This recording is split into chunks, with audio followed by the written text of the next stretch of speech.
So you might be able to see this. I can't get the inner drive shaft into the hub. It's just a little bit out. It's like the car has to come down further, which is a real pain in the arse. Look. No bricks. It's a good height off the ground there. So you can see that's the height of the sump. That's a good height, I feel. There's the drive shaft connected up to the gearbox. What the plan is, put the two together. Oh, you can't see it there. Put the two together like that. Mark them up. You see my hand, like there it is.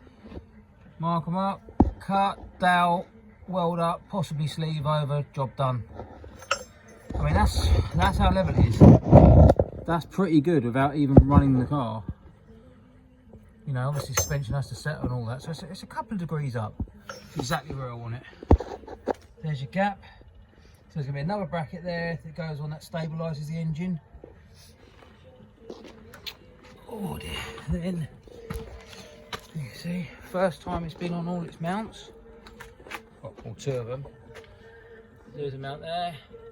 I had to cut here because for some reason, once welded, I don't know where I went wrong. It worked when I welded it on the car, for some reason it must have moved. So I've made a slight decision there, weld that back up again, that'll be job done. And this side's just on the plate. And that, I mean, she still rocks. But all engines do that, I'll always do that, until you put the rear stabiliser one on, and that's fine. You can see here, I've taken off the inlet manifold and the exhaust manifold. I thought while I'm at it, I might as well do the bend down, the down pipe, get that sorted. There's the clutch hole, that's all done. So yeah, it's just a matter of mounting a few more bits and bobs and we're on our way. So I'm not so sure this was the best idea. I've taken a tank down. The problem is, there's like 1,000,001 connectors on it. Now, it doesn't give you a lot of space to get to it, so I propped it up on bricks so it's not dangling on the hoses. And I don't know if you can see it from here. You have to undo all that lot, but you've got no space to do it, plus I'm on the ground. So yes, I could jack it up and make myself a little bit more space, but aside from that, there's nearly not a lot to get your hands in there. So I somehow need to get this lift pump onto this tank. My other thing is I have this bracket here, which mounts to this point here on the chassis, and that's the third mount. So basically it's just to stop the engine rocking. This is the one off the Seat, and that mount would have obviously been off the Talbot. So somehow I have to devise that to get onto that. But you guessed it, they're nowhere in the near vicinity of being anywhere near each other. So basically I have to work on this one. Okay gang, so the drive shafts are semi there. Rob has done a beautiful job on these. He's cut them, leveled them all up, lined them all up. On the short one, he's doweled it. And what you can see here is a dowel running through it to centralise it totally. So that's the Seat side. This here is the Talbot side, which happens to be the hub. There's a dowel running through that. He's put a tack weld on it, and then the sleeves go over it. That's how confident he is. If it's all good, we ram the old weld into there, smooth it off, bang that over, weld this side, weld that side, job done. So now I've got to try a little fitment, see if they work before he solidly welds them up for me. This one's very, very similar, but because the two sides were ever so slightly different in diameter, well not ever so slightly, they're massive. So that one will basically go on like that, which is quite difficult with one hand. And then basically this, which is a bit that butts up to it. Oh, sorry, can't do it with one hand. Basically, that bit there goes to the left, and then it will weld onto it. Then we've also got us an adjustable clutch master, which Rob has very kindly done for us. Looks absolutely fantastic. Can't wait to get it on there. We'll give that a whirl in a minute as well. So there's been some pretty good progress down there, as you can see. The shafts seem to fit lovely.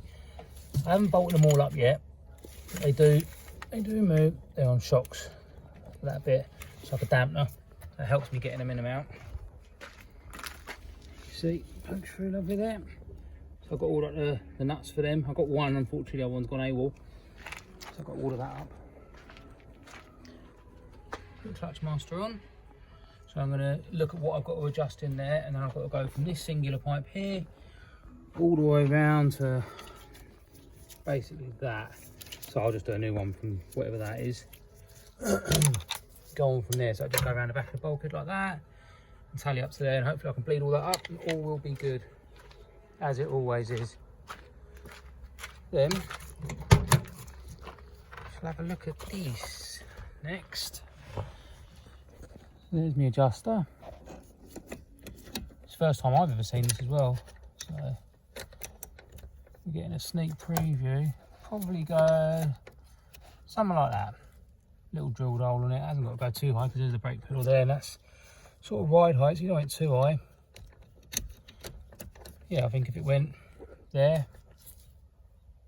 perfect, roughly in line.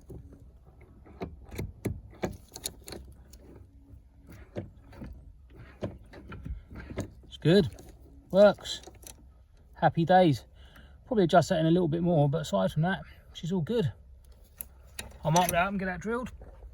Then basically the whole pedal assembly is job done. Bolt it all in, that's finished. At last I'm actually finishing things. There you can see this is the passenger's driver's side, sorry. There. You can see the drive shaft.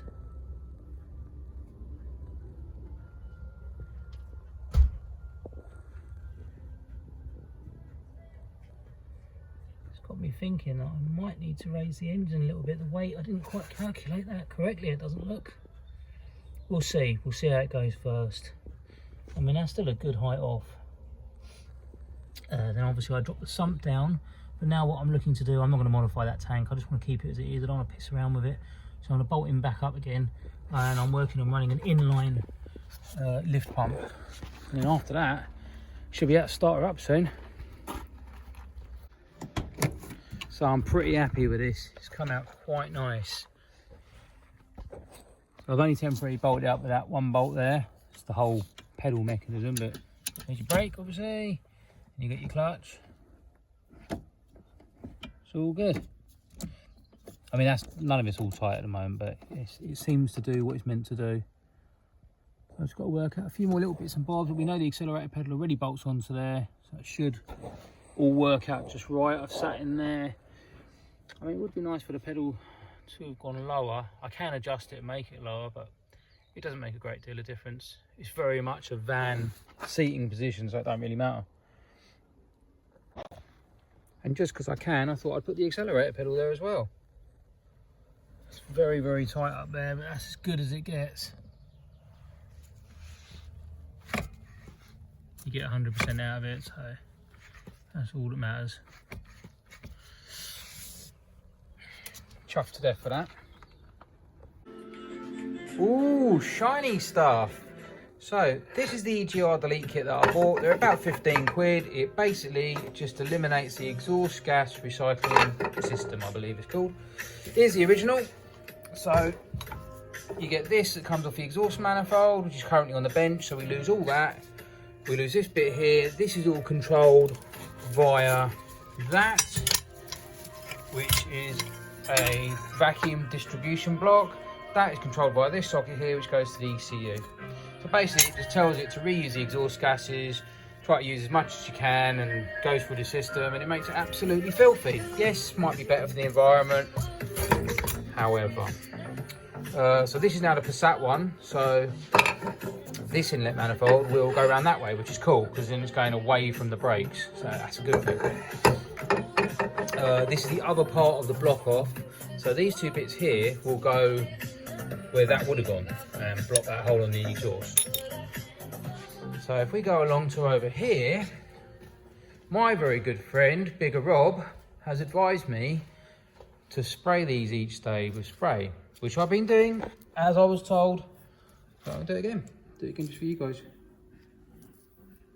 and hopefully it will come off. It was that one there that just weren't having none of it.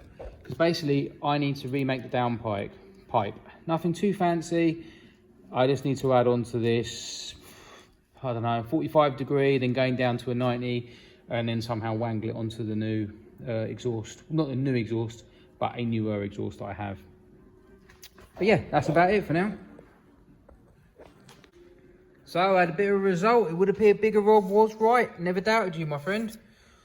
Couple of turns, came straight off. So there's a little downpipe, what's left of it. I'll tidy all this bit up over here, hopefully without chopping my fingers off. And then add the pieces that I need. And we'll get it to where it's got to go to. Technically, as far as vacuum goes, this would go to that vacuum as well. The vacuum module that I showed earlier. But this will now go to an N95 valve. Oakley's very kindly supplied that for me, so we will change that. This is the part that I've blocked up, as you can see. That's all done. Next thing, this goes back on. Once I've done that, hopefully for the weekend.